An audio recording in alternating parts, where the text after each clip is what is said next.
Hey guys, you're in a nutshell with me, Ina. Ito na naman po tayo. Meron na namang mga international student na nagpo-protesta.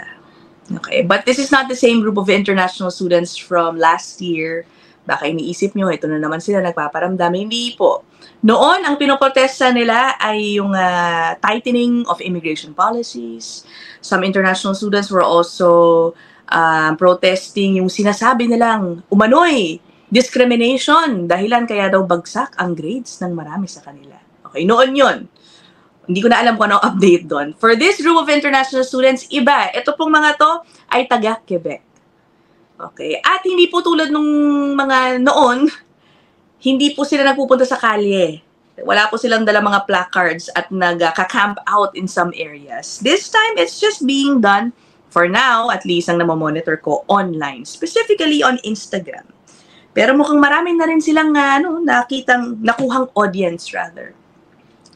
Okay, ano ba ang kanilang pinoprotesta? Sila po ay against a certain policy, okay, imposed by what is called Bill 96 sa Quebec. Ano ba yung Bill 96 na yan? Well, it's a wide, it's an encompassing bill which basically protects the French language in the province, in Quebec.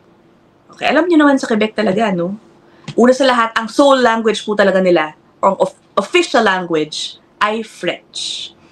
And if you are here from Canada, you know that, I'm sure you've heard of stories of how many people in Quebec talaga, marami sa kanila inaasahan na kung ikaw ay taga doon, nakakaintindi ka at nakakasalita ka at the very least, no? I'm not saying that it is the case na marunong mga kababayan nating Pilipino doon, but it's just the culture there talaga. People really push to preserve French. Paulit-ulit tayo, no? But you know what I mean, ano? Kunyari may mga kwento dyan na minsan, kunyari may nasa restaurant ka o order ka, may konting paliwanagan pa, I don't speak English, no English. Yung mga ganun ba? Kasi nga again, people, long-time residents there, as much as possible would like the new residents there to learn their local language. Okay. So anyway, puntahan natin yung Instagram page. Yan, meron silang Instagram page na ang pangalan ay, teka nga. French with Fairness. Ang tawag ng kanilang page. Yan. Okay, sige. Play natin. Maikli lang naman to, kaya ipi-play ko na ng buo, ha? International students studying in college across Montreal. But unlike university students at McGill and Concordia, we are still forced to pass French exam to graduate to get a PG diploma. While a college student treated differently. we all came here to learn, we all contribute to Quebec, we all deserve the same chance. University students fought and won. Now it's our turn, our college must stand with us. No more double standards, no more barriers, equal rights for all students. Okay, una sa lahat, sinasabi nila, no more double standards, equal rights for all students.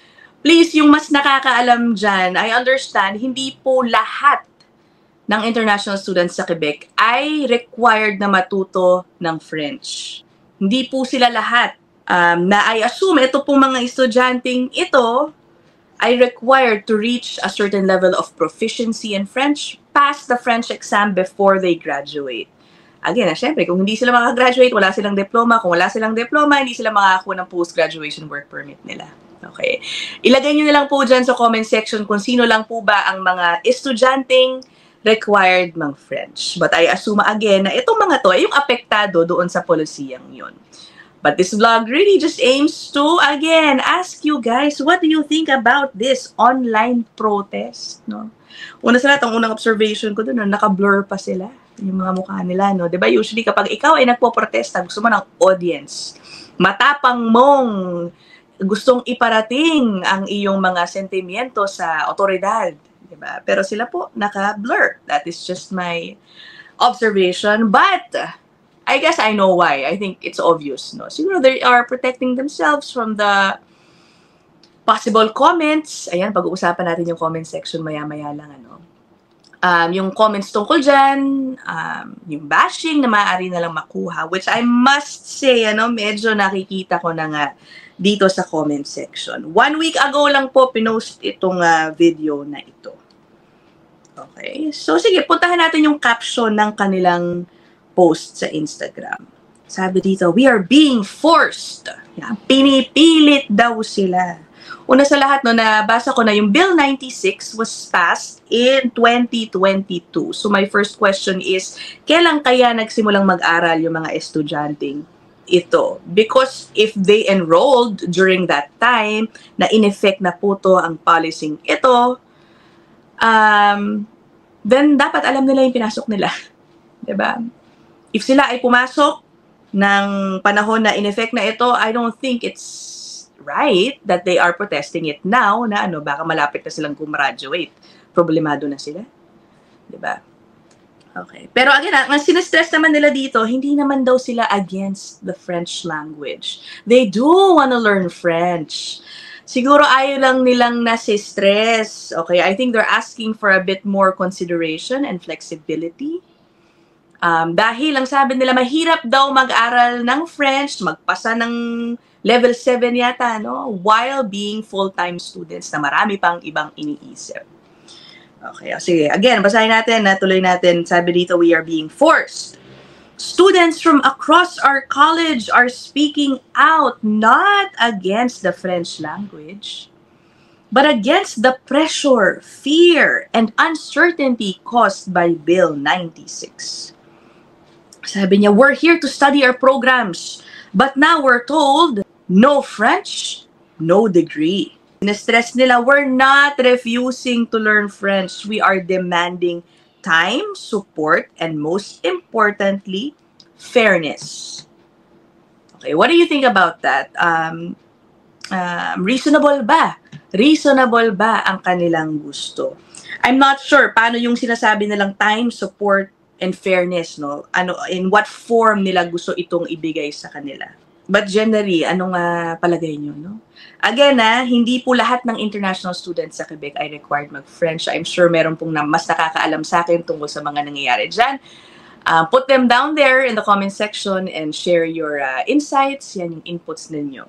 I understand, guys, hindi lang po international students ang nahihirapan dyan sa requirement ng French. Because even foreign workers, temporary foreign workers there, if they want to be PR, many of them need to learn French and pass a level, meet a certain level of proficiency bago po sila maging PR, diba?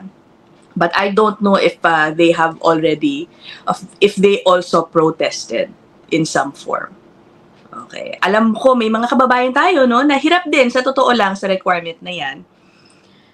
Pero yun na nga, I'm sure when they also went there, alam nila yung kanilang pinasok. Ang nakakalungkot siya dahil nga yung iba siguro nahihirapan po mag-French. Many of them ended up leaving the province. I think same with international students, meron na rin po daw ilan na hindi siguro makapasa ay lumipat sa ibang probinsya at hindi ko alam ano nang plano po nila doon. Okay, ngayon, ito na, puntahan natin ang comment section. Yan. Same post to, 1 week ago lang po nila pinost ito. Ito received more than 4,000 likes, this comment. Sabi, you're in Quebec, Canada. Stop protesting their culture. Come to our country and follow the rules. It's easy as that. Ayun. Ako din, generally speaking, hindi lang po sa Quebec. I think when anybody is a new immigrant, may pupuntahan kang bansa, I think it is but natural that you comply with the rules there and adjust in a way to some extent, diba? Sa kanilang kultura. Language, the preservation of French in Quebec, I would say, is a big deal for the people there. Diba? Is it unreasonable for the province to expect many of their potential permanent residents to get to know their language? Hindi naman yata. Hindi naman yata. Lalo na, siguro makakatulong din naman sa mga international students ito dahil sa pag sila ay nag-apply ng PR, required din naman sila, hindi po ba? Okay. Unless ang plano nila, pati yung mga kaibigan nilang mag-a-apply for PR, magpuprotesto na rin to. Hindi natin alam, di ba? Ito namang isa.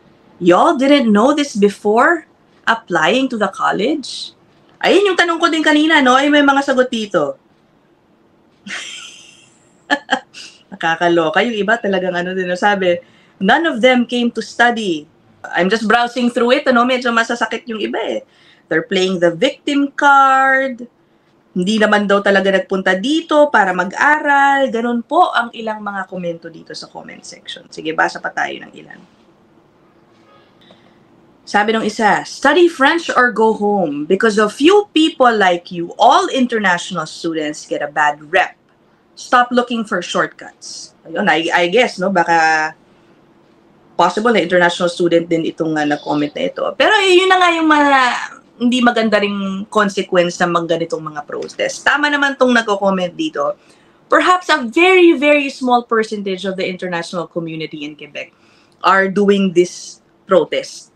Diba? Ang problema dyan, ayun na nga, you know, with social media, things like this go viral. Ang daming nag-a-appear ito sa feed ng maraming mga taga doon.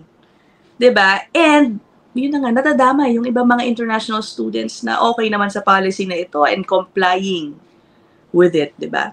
Pang observation ko, no, wala naman pong mukhang Pilipino na nandun sa video, although again, naka-blur po ang kanilang mga mukha. I will keep this episode short as always. Please do let me know what you think down there in the comment section. Tama ba na mag-post sila ng ganyang video na kanilang protesta? Karapatan ba nila yan at palagay nyo okay lang? Should Quebec adjust to their demands? Diba? Anyway, okay, sige, basahin ko na lang yung mga comments dyan sa baba. I'll end this episode here. I'll see you guys in the next one. Bye!